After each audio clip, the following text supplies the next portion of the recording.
of the day. So my question is very much basic to you. I believe that, as you said, terrorism is a fight against injustice, right? I also believe that terrorism is somehow a fight against the government by common people. किसी इंसान के साथ अगर अन्याय होता है तभी वो जाके मजहब के नाम पे लोग इकट्ठा करता है और फिर he tries to fight against whatever has happened to him. But what I believe is एक इंसान एक normal person, if somebody हम में से अगर कोई गुजरात में होता तो शायद हम भी वही करते जो उन्होंने किया.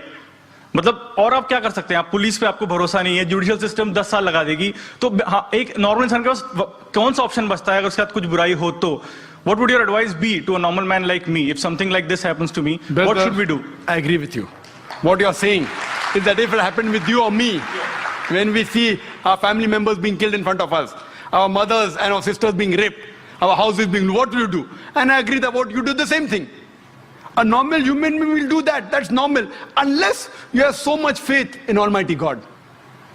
I do agree with you. 99% human beings, unless he's wearing bangles, otherwise, this is a normal reaction. Unless a person has faith in Almighty God. Even I would want to do the same. If I did not know my Quran, if I did not know from the Quran it is wrong. Because if I kill the innocent human being, I am behaving like the same person who's caused problem, injustice to me. Just because someone does injustice to me, it does not justify me to kill other innocent human being. Just because somebody has robbed me, I can't go and rob a third person. If I catch that person responsible and book him and punish him, that's a different case.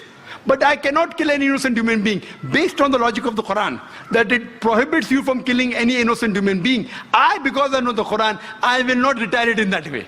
I will try and get evidence. I will try and convince the government. If he goes scot-free, what I say, that all those people responsible for these terrorist acts, whether done in Gujarat, in Bombay riots, whether the politicians, whether the police, whether people who have killed, whether the people who did the bomb blast, even if they go scot-free in this world, on the day of judgment, God will surely punish them.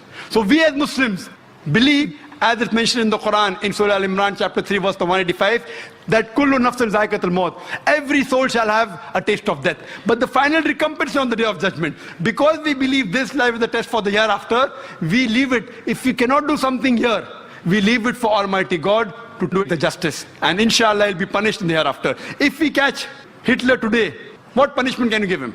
6 million people in, what punishment can you give him? You can kill him once. What about the remaining 5,999,910 people? Quran says in Surah Nisa chapter number 4 verse number 56 that those who reject our signs, we shall put them in the hellfires, and as often as the skins are roasted, we shall give them fresh skin so that they shall feel the pain. Today science tells us that there are pain receptors.